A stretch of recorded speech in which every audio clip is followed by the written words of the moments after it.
even know what poison ivy looks like, which may be part of my problem. I tried to pronounce the name of the drug I was taking. After 3 or 4 failed attempts, the doctor deciphered what had been prescribed and wrote it down.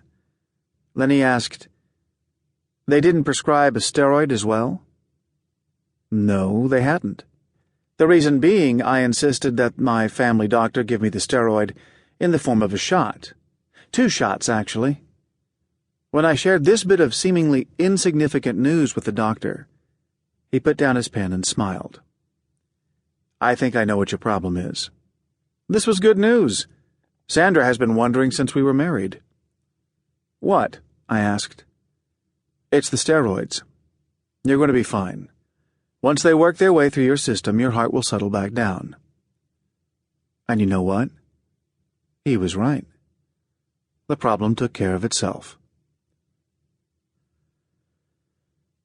Wonderful and confusing. As you've probably guessed from this story, I'm not a doctor, and this is not a book about your physical heart. It's about your other heart. You know, that invisible part of you that philosophers, poets, and preachers refer to all the time? That thing that got broken in the 9th grade when what's-her-name said she just wanted to be friends? I'm talking about that part of you that swells up with pride when you see your kids do something great. It's that thing that gets all nostalgic when you hear an old Journey tune or whatever music served as the soundtrack for your senior year. It's that part of me that fills up when Sandra sits down next to me on the front row at church every Sunday morning. Amazing how that still happens after all these years. And to be fair, the heart I'm talking about is also that part of me that wanted to wring the coach's neck for keeping my son on the bench throughout an entire All-Star game. The heart I'm speaking of is that mysterious, wonderful, confusing part of you that enables you to love, laugh, fear, and experience life. It's the sphere in which relationships happen, and it's the sphere in which relationships are broken. Damage control. Life can be hard on the heart.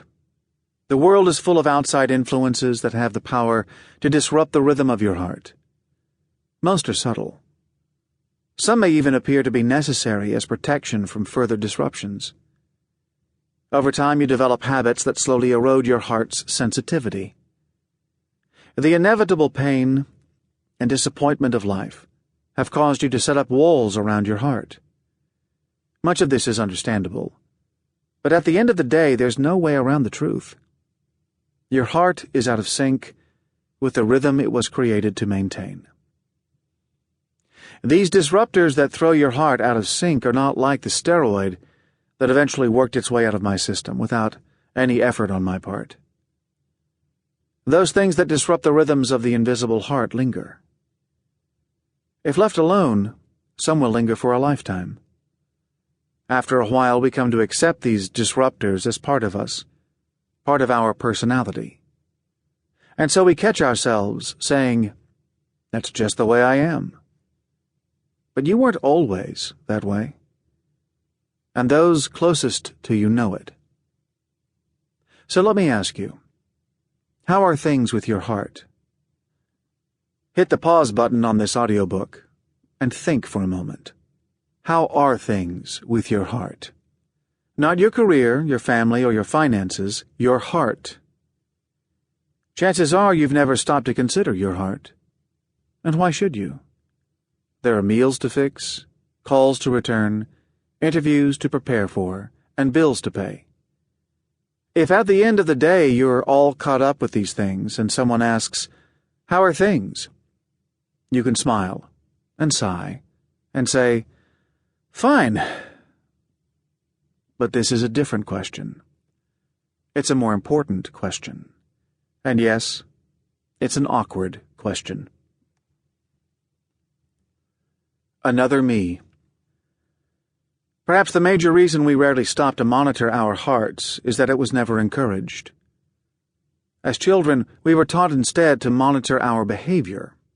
In other words, we were taught to behave. If we behaved properly, good things happened, regardless